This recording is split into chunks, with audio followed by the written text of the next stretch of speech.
돈이 될지도 모르는 과학 이야기, 사이언스가 머니 시간입니다. 과학동화에 김미래 기자 나왔습니다. 어서 오세요. 네, 안녕하세요, 교수님. 과학동화 김미래 기자라고 합니다. 오늘 가장 흥미로운 주제 중에 하나 가져오신 것 같아요. 네. 우리 경제계 쪽에서도 제일 이슈가 되는 문제인데 기후 위기, 기후 변화 이거에 대한 주제 오늘 가져오신 것 같습니다. 과학계는 어떻게 이 기후 위기를 극복할 준비를 좀 하고 계신가요? 이 과학계의 가장 명망 있는 상인 노벨상에서도 주목하는 분야가 있어요. 네. 바로 금속 유기 골격체 MOF 분야입니다. 네. 이 MOF는 구멍이 되게 많은 화학 구조인데요. 이 구조물이 이산화탄소나 수소 등 기체를 포집하거나 이제 감지하는 데 굉장히 좋은 능력을 보입니다. 과학자들은 이 물질을 가지고 대기 중에 이산화탄소를 포집하려는 계획을 되게 많이 세우고 있거든요. 그래서 최근에 엄청 주목받고 있는 물질 중 하나입니다. 네. 최근 들어서 이제 노벨상은 실생활에 유용하면서도 혁신적인 연구에 많이 주어지고 있어요. 예를 들어서 2019년에는 리튬 이온 배터리 개발 연구가 수상을 했는데 예. 이 리튬 이온 배터리 저희 스마트폰에도 예, 많이 예. 쓰이고 전기차에도 많이 쓰이잖아요. 또 2020년에는 DNA를 정밀하게 편집할 수 있는 크리스퍼 유전자 가위 기술 받기도 했습니다. 그러니까 현실과 동떨어진 연구보다는 우리 삶에 진짜 도움이 되는 분야가 상을 받는다는 겁니다. 예. 그런데 이 MOF는 현재 상용화 단계 초입에 들어서기도 했고 이게 상용화가 되면 정말 엄청난 것들이 가능해지기 때문에 노벨상에서 주목하고 있는 거거든요. 네, 나름대로 주목하는 이유는 이제 알겠는데 네. 제가 문과생이라서 네네. MOF 금속 유기 골격체 조금 자세히 설명 좀 해주세요. 네, 좀 낯선 이름이긴 한데 우리 주변에서 이제 쉽게 볼 수 있는 물질하고 비교해서 설명을 해드리면 예. 이 숯을 떠올려 보시면 됩니다. 이 숯, 우리가 아는 숯은 이 나무를 고온에서 태워서 만들고요. 예. 근데 이걸 그냥 태우면 재가 되기 때문에 산소를 차단한 상태에서 천천히 굽는 방식을 사용을 예. 합니다. 이렇게 하면 나무 속에 수분과 휘발성 가스 성분들이 이렇게 빠져나가면서 속이 비어있는 탄소 덩어리, 즉 이게 숯만 남게 되는 건데요. 네. 이렇게 만든 숯을 수증기나 이산화탄소와 함께 다시 가열을 하면 탄소 일부가 사라지면서 구멍이 이렇게 뽕뽕 뚫리게 되잖아요. 네. 이 구멍 어떻게 사용하시는지 알고 계실까요, 교수님? 사용을 또 어떻게 해요? 저는 그냥 놔두면 냄새 없앤다 이렇게만 알고 있는데. 맞습니다. 바로 그 포인트를 제가 여쭤본 건데 어. 숯이 이제 구멍이 많다 보니까 물 속에 넣어서 불순물을 빨아들이기도 하고요. 공기 속에서 냄새를 잡는 탈취제로 쓰기도 해요. 예. 이 MOF 설명을 하기 위해 술 설명이 되게 길었는데 MOF는 인공적으로 만든 이 숯과 같은 물질이라고 생각을 하시면 됩니다. 네. 그러니까 작은 구멍들이 기체를 잡거나 감지하는 역할을 하는 거죠. 음. 이제 그래도 명색이 과학동화 기자니까 좀만 더 과학적인 설명을 드리자면요. 예. MOF는 금속 이온과 유기 리간드가 결합해서 형성된 물질이에요. 네. 이 금속 이온은 우리가 아는 금속 물질들의 이온인데 철이나 알루미늄 같은 것들이 있습니다. 예. 그리고 리간드는 금속과 결합하는 분자인데 이 리간드 앞에 유기가 붙었다는 건 탄소가 들어있는 물질이라는 거거든요. 예. 그러니까 정리를 하면 금속 이온들을 이 유기 리간드가 잡아두고 있는 물질 구조다라고 생각하시면 됩니다. 결국에는 이 물질이 되게 지금 각광을 받고 있는 이 큰 이유 중 하나가 경제적인 가치가 굉장히 크기 때문이에요. 네. 이 시장이 이제 원래 저희가 탄소 배출권 같은 거를 기업들이 사고 팔기도 하는데 이 MOF가 어떤 대단한 변화를 가져올 수 있냐면 예. MOF가 이산화탄소 포집을 할 수 있다고 설명을 드렸는데 이게 탄소 배출권 거래 시장에서 경제적인 이익을 창출할 수가 있어요. 네. 탄소 배출권은 기업이 온실가스를 배출할 수 있는 권리인데요. 예. 이걸 돈을 주고 사고 팔기도 하거든요. 예. 예를 들어서 어떤 기업이 기준보다 온실가스를 더 많이 배출을 하면 탄소 배출권을 이제 사야 하는데 이걸 기준보다 온실가스를 덜 배출한 기업한테 살 수 있습니다. 예. 그러니까 서로 이거 권리를 주고 파는 거죠. 그렇죠. 근데 이 시장이 2022년에 약 850억 달러, 100조 원 규모였거든요. 예. 근데 국제 금융기관인 세계은행이 2030년까지 이 시장이 2,400조 원 규모까지 성장할 것으로 예측하기도 했습니다. 이야, 엄청나게 성장하네요. 맞아요. 그러니까 사실 이 기술력이 확보가 되기 시작하면 예. 탄소 시장계의 판도를 완벽히 뒤집을 수 있는 거거든요. 네. 그래서 이제 엄청 각광을 받고 있는데 네. 얘가 얼마나 또 탄소를 효과적으로 포집할 수 있냐면요. 네. 아까 숯 이야기를 하면서 숯이 냄새 분자를 잡아둔다고 말씀을 드렸잖아요. 예. 이 MOF도 비슷한 원리로 공기 중 이산화탄소를 선택적으로 흡착을 하는데요. 네. 이 성능에 가장 큰 영향을 미치는 게 표면적입니다. 음. 이 표면적이 MOF는 구멍이 굉장히 많다고 말씀을 드려서 표면적이 굉장히 넓거든요. 예. 이 표면에 이산화탄소가 달라붙어서 포집이 되는 거예요. 네. 그러니까 예를 들어 좀 쉽게 설명을 드리면 MOF 물질 중 하나인 UiO66이라는 게 있는데 예. 이 물질의 입자 크기가 200나노미터입니다. 예. 그러니까 머리카락보다 더 작은 크기를 갖는데 이 물질이 갖는 전체 표면적이 무려 1200제곱미터에 달해요. 예. 좀 어마어마하네요. 감이 안 오실 것 같아서 한번 좀 더 쉽게 설명을 드리면 예. 축구공 크기의 MOF를 만든다고 가정을 하면요. 네. 그 표면적이 약 3,360만 제곱미터. 예. 그러니까 서울시의 면적의 5~6배나 되는 표면적을 갖는 거거든요. 네. 이 표면적이 다 이산화탄소를 잡아두는 거다라고 생각을 하시면 됩니다. 예. 쉽게 말해 작은 크기의 숯 같은 걸 네. 누가 많이 사 놓으면 네. 그걸 바탕으로 이산화탄소를 포집해서 네. 탄소 배출을 줄이는 기능을 하기 때문에 탄소 배출권을 팔 수 있는 권한이 생겨서 돈을 번다. 네, 맞습니다. 이거네요. 네, 그 기술을 그러니까 아. 가지고 있으면 이걸로 굉장히 많은 불을 창출할 수 있다. 이런 네. 거겠죠. 그리고 탄소 포집하는 그 효율성이 굉장히 높아 보이는 게 네. 앞서 말씀 주신 얘가 머리카락 크기보다 조금 작은 물질의 표면적이 이게 1200제곱미터니까 가로 세로가 1km가 넘는 거네요. 네, 맞습니다. 이야. 엄청 큰 면적의 표면적을 가지고 이산화탄소를 다 흡수할 수 있는 거예요. 굉장하네요. 네, 그래서 실제로 이제 나와 있는 MOF 중에 UiO66이라는 물질은 1g에 약 171ml 이산화탄소를 포집할 수 있는데 이게 예. 종이컵 정도의 크기예요. 그러니까 1g이 종이컵 정도를 하면 이게 이제 가루로 된 거를 엄청 많이 사놓는다고 하면 굉장히 많은 양의 이산화탄소를 포집할 수 있는 거겠죠. 네, 이해했습니다. 네. 그러면 이제 이게 실질적으로 다 개발이 되고 그래서 뭐 판매하는 곳을 찾아가면 사서 이용할 수 있는 수준까지 온 거예요? 지금 거의 상용화 단계가 왔고요. 예. 이 물질이 지금 MOF 같은 경우가 이게 상용화가 되려고 하는 기업들이 몇 가지 있습니다. 예. 우선 대표적으로 독일의 바스프라는 기업이 있어요. 알죠. 이 기업과 네, 예. 아시는군요. 네, 캐나다의 스반테가 이제 대표적으로 있는데 바스프의 경우에는 2004년부터 MOF 연구를 본격적으로 시작해서 기체 분리 저장, 물 흡수 등 다양한 분야의 이제 MOF를 개발을 해왔는데 예. 이 기업이 2023년 10월에 엄청나게 큰 대량 생산에 성공했다고 밝혔습니다. 그래서 이게 연간 수백 톤 규모로 생산이 가능하고요. 예. 이제 캐나다의 방금 말씀드렸던 스파테 기업하고 협력을 해서 MOF를 탄소 포지 시스템에 적용하는 작업을 진행을 하고 있습니다. 아, 그러면 벌써 기업들이 이렇게 가시적인 어떤 판매 직전 또는 판매 단계까지 이르렀다는 건 뭔가 앞서 우리가 그 기대했던 이 분야에서도 노벨상을 수상할 법한 연구팀이나 학자들 아니면 연구팀의 뭐 어떤 연구 성과들 네. 이런 게 많이 있었겠네요. 맞아요. 연구 성과가 굉장히 많았는데 우선 대표적으로 오마르 야기 교수님이라는 분이 계세요. 예. 이 분은 MOF에서도 굉장히 유명하신 분이긴 한데 MOF와 비슷한 종류의 COF에서도 굉장히 유명하신 분인데 이산화탄소 포집을 하기 위한 MOF를 처음으로 이제 개발을 하신 분이기도 하고 예. 이분이 지금까지도 가장 유력한 연구들을 많이 내보내고 계십니다. 예. 그리고 또 한국 같은 경우에는 이제 얼마 전 2024년 11월에는요. 예. UC 버클리 연구진이 약 300도의 높은 온도에서 이산화탄소를 효과적으로 포집할 수 있는 MOF를 개발하기도 했어요. 예. 이렇게 높은 온도에서 이산화탄소를 흡수할 수 있다는 건 시멘트나 철강 공장의 배기가스에서 바로바로 이산화탄소를 또 뽑아낼 수 있다는 말이거든요. 예. 그래서 이 연구로 고온에서도 MOF를 활용한 탄소 포집이 가능할 수 있다는 게 확인이 되면서 네. 이제 MOF가 대형 산업에서도 적용이 될 수 있겠다. 이런 적용이 실질적으로 활용될 가능성이 역시 커졌습니다. 그렇군요.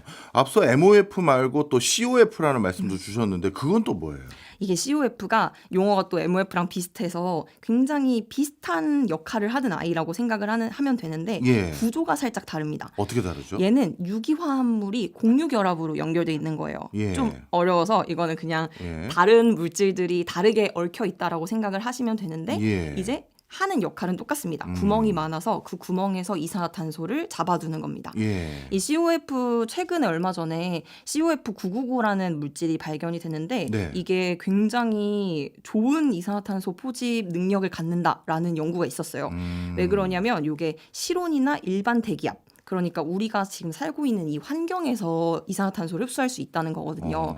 이게 왜 특별하냐면 기존의 MOF들은 보통 특정한 온도나 압력 조건이 필요해요. 예. 그래서 그 상황을 만들어주기 위한 설비들이 필요한데 이 친구는 그냥 공기 중에 두기만 하면 이산화탄소를 다 잡을 수 있는 겁니다. 예.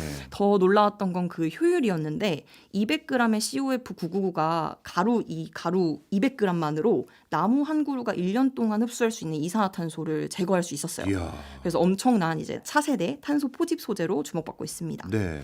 쉽게 말해 여기까지 말씀 나눈 걸 한번 정리를 해보면요. 우리가 냄새를 제거해주는 숯같이 네. 이산화탄소를 제거해주는 숯 같은 게 MOF다. 맞습니다. 그런데 그 MOF도 있는데 CF라는 물질이 더 성능이 좋다. 이런 얘기까지 정리가 될 것 같아요. 네, 맞습니다. 자, 그런데 COF가 성능이 더 좋은 것까지 설명을 해주셨는데 왜냐하면 상온상에서 그냥 실질적인 우리 생활 상황의 환경 속에서도 작동이 잘 된다고 했으니까요. 그런데 그런 물질들을 생산하는데 비용이 더 들어가면 이거는 우리가 쓰기 어렵잖아요. 생산하는 단가라고 해야 될까? 환경은 어떻습니까? 맞아요. 정확하게 짚어주셨는데요. 사실 이게 MOF가 더 좋다, COF가 좋다 이렇게 좀 이렇게 생각을 할 수 있지만 네. 사실 이게 두 개가 장단점이 뚜렷하게 다르기 때문에 아, 각자 더 잘 사용할 수 있는 곳에서 쓰면 되는 거거든요. 예. 이제 COF 같은 경우는 말씀하신 것처럼 화학적 안정성이 굉장히 뛰어나서 대기 중에서도 이산화탄소를 잘 잡아볼 수 있는데요. 예. 문제는 이걸 만들기 위한 비용이 굉장히 비싸요. 예. 앞서 설명드린 이 오마르 야기 교수가 만든 COF 999 같은 경우도 예. 다 특수 제작된 재료들로 만들었고 제작 방법도 굉장히 복잡합니다. 예. 근데 이제 MOF 같은 경우는 엄청 단순하게 만들 수 있어요. 예를 들어서 제가 취재를 하면서 알게 된 것 중에 하나는 예. 이 금속 물질하고 유기리간들을 어떤 통에다 넣고 막 돌리면 네. 이게 서로 반응이 일어나면서 그냥 네. 만들어지기도 한다고 하더라고요. 그냥 돌리기만 네, 해도요? 그냥 막 이렇게 분쇄를 하다 보면 그러니까 제작 환경이 굉장히 쉽고 특히 또 MOF가 금속 이온을 쓴다고 했는데 금속 네. 이온은 철이나 알루미늄 이런 것들이잖아요. 예. 다 저렴한 재료들입니다. 예. 그래서 비용이 굉장히 낮거든요. 예. 그래서 이제 MOF 같은 경우는 과학자들이 더 주목을 하고 있는 물질이에요. COF보다. 왜냐하면 사실 우리는 이거를 상업적으로 쓰고 싶잖아요. 그렇죠. 네, 그렇기 위해서는 비용이 좀 더 저렴하고 대량 생산이 가능해야 되는데 그 가능성이 COF보다는 MOF에 좀 더 있기 때문에 네. 과학자들은 MOF에 좀 더 상용성을 좀 더 개발을 많이 하고 있습니다. 그렇겠네요. 예를 들어서 MOF 만드는데 철하고 알루미늄이 대표적으로 사용된다면 지표에 가장 많은 원소가 맞아요. 철하고 알루미늄이 그중에 한두 개씩 네. 하나인데 그럼 이거면 되는데 굳이 COF를 또 트라이한 거는 쓰임의 상황이나 이런 데가 다르기 때문이다. 맞습니다. 좀 대표적인 차이를 하나 말씀을 드리면 예. COF 같은 경우는 화학적 결합을 한다고 했잖아요. 예. 그러니까 얘한테 또 특정한 환경을 주어주면 얘가 잡았던 이산화탄소를 다시 놓습니다. 네. 그러면 얘를 100번이고 1000번이고 재사용이 가능해요. 아. 그럼 얘는 또 재사용의 면에서는 MOF보다 훨씬 가치가 높은 거죠. 만약에 좀 더 저렴하고 대량 생산할 수 있는 COF 방법이 나타난다면 예. COF가 대체될 수도 있는 그렇네요. 상황인 거죠. 네네. 예, 이해했습니다. 그러면 앞서서 바스프 같은 세계적인 회사들이 이미 이것에 대해서 상용화를 하고 있는 상황이니까 이렇게 말씀드리면 좀 극단적인 결론일까요? 기후위기 해결했네요. 아닌가요? 지금 굉장히 희망적으로 보고 있는 건 사실 맞는 것 같아요. 그래요? 네, 왜냐하면 이게 제가 취재를 다녀본 교수님들도 말씀을 하시기를 이제 이게 상용화가 진짜 멀지 않았다. 한 5년, 10년 내에는 가능할 것 같다라는 말씀을 하셨거든요. 근데 이제 조금 말씀을 덧붙여 준 건 좀 기업들이 나서서 해주셔야 된다. 왜냐하면 이게 돈이 많이 필요한 연구다 보니까 기업들이 나서서 좀 적극적으로 투자를 하면 이게 곧 되지 않을까라는 말씀을 많이 해주셨습니다. 오, 그러면 진짜 어떻게 보면 그동안 경제 분야에서 산업 분야에서도 여러 가지 환경 이슈 때문에 갈라지고 있었잖아요. 네. 전기차로 갈 것이냐, 화석연료를 쓸 것이냐. 그런데 지금 그런 논란할 게 아니라 국가에서 일정 부분 그냥 세금 부과해서 이 COF라든가 MOF 잔뜩 사가지고 뭐 환경공사 같은 거 만들어서 우리가 이산화탄소 다 저희는 절감하면서 물건 만듭니다 하면 그냥 전통적인 산업 계속 해도 되는 거 아니에요? 뭐 그렇긴 한데요. 이 이산화탄소를 줄일 수 있는 이 MOF는 줄이는데 중요한 역할을 하는 거기 때문에 예. 아마 그 기술을 선점하는 게 좀 중요할 것 같다라는 생각이 많이 듭니다. 왜냐하면 네. 지금도 MOF에 대한 많은 연구들이 이루어지고 있는데 그 이유는 가장 적절하게 이걸 어떻게 쓸 수 있는가를 못 찾았기 때문이라는 생각이 들거든요. 네. 결국에 이제 바스프가 만약에 계속해서 지금 잘 된다라고 하면 저희는 바스프한테서 기술을 이렇게 빌려오거나 어쨌든 큰 돈을 내고 해야 될 수밖에 없겠죠. 네. 그러면 사실 한국 입장에서는 한국이 이 기술을 개발하면 너무나 더 좋은 거겠죠. 그 기술을 그러네요. 갖는 곳이 경제적 이익이 굉장히 많이 창출될 수 있지 않을까 하는 예. 건 제 개인적인 생각입니다. 네. 예. 그럼 이제 이 MOF라는 새로운 물질이 만들어졌는데 이 물질은 이산화탄소 포집에만 쓰일 수 있나요? 아니면 다른 유용한 또 다른 용처가 있습니까? 네, 너무 좋은 질문이신데요. MOF가 사실 지금 이산화탄소 포집에 굉장히 집중이 되어 있긴 한데 네. 엄청 다양하게 쓰일 수 있습니다. 왜냐하면 제가 처음에 말씀드렸던 게 기체를 포집하거나 감지하는 것도 잘한다고 했었거든요. 네. 그리고 특정 환경에서는 이 잡았던 기체를 다시 놓기도 합니다. 그러니까 요거를 이제 활용을 하면 굉장히 무궁무진한 활용 가능성을 지니는 건데요. 먼저 이제 수소를 또 포집을 할 수가 있어요. 아까 말씀드린 것 중에 요즘에 환경을 위해서 수소로 돌아가는 자동차를 많이 이제 해보자라고 하는데 네. 사실 이 수소도 만들어내야 되는 거거든요. 근데 공기 중에 수소가 있지 않습니까? 예. 이거를 MOF를 사용하면 그냥 운행을 하면서 수소를 자동으로 포집을 할 수 있는 거죠. 그러니까 이게 수소 자동차에 접목이 되면 또 그런 장점이 있고요. 얘가 또 포집을 했다가 놓을 수 있다고 했잖아요. 예. 얘를 활용하면 약물을 운반하는 데도 사용을 할 수 있습니다. 예를 들어서 이제 MOF에 특정 약물을 이렇게 붙여둔 다음에요. 어떤 특정 위치에 가서 어떤 환경이 만들어지면 그 약물을 놓도록 만드는 겁니다. 예. 그러면 그 약이 지속적으로 내 몸에서 돌면서 그 조건이 될 때마다 놓는 거죠. 좀 이거는 뭐 저의 상상력을 좀 보태면 인슐린 같은 것도 저희가 지속적으로 맞아야 되잖아요. 당뇨를 네. 앓으시는 분들은. 근데 그게 혈당에 따라서 인슐린 조절이 안 돼서 맞는 건데 이 인슐린을 만약 MOF에 두고 주변 환경이 혈당이 좀 지금 높아. 네. 그럼 인슐린을 나오도록 한다라고 네. 하면 인슐린 치료제에도 사용이 될 수 있겠죠. 실제로 이런 방식은 2020년에 스페인의 호아킨 실베스트레 알베로 교수님이라는 분이 계신데 MOF를 이용해서 안과 치료에 사용되는 약물을 최대 14일 동안 지속적으로 방출하는 거를 연구에 성공하시기도 했습니다. 네. 어찌 보면 우리 인류에 진짜 다용도로 쓰일 수 있는 좋은 물질 하나가 네. 개발이 된 것 같은데 네, 맞아요. 이거 개발한 분 조만간 상 줘야 될 것 같은데요? 맞습니다. 그래서 네. 굉장히 많이 기대를 하고 있기도 하고 노벨상 분야에서도 거의 2020년대 들어서면서 네. 계속해서 언급이 됐던 분야 중 하나예요. 이 MOF는. 그런데 아직까지 상을 못 받은 이유는 뭐 때문에 그럴까요? 아마 앞서 리튬이라든가 이런 것들이 좀 더 상을 받아야 될 이유가 더 컸기 때문인가요? 그렇게 말씀하신 것처럼 그동안 받아야 될 게 좀 많았기 때문 같기도 하고요. 처음에 제가 설명드렸던 것처럼 실용화가 좀 돼야 되거든요. 야. 그러면 요게 이제 아까 바스프가 탄소 포집을 직접 사용하게 하려고 대량화에 성공했다고 했잖아요. 네. 요게 좀 적용이 되면 이게 진짜 탄소 포집에 효과가 굉장히 되네라는 네. 생각을 하면서 줄 수 있지 않을까라고 개인적으로 생각합니다. 네. 하긴 노벨상이 원래 인류의 기여한 업적이 나와야 주는 거니까 맞습니다.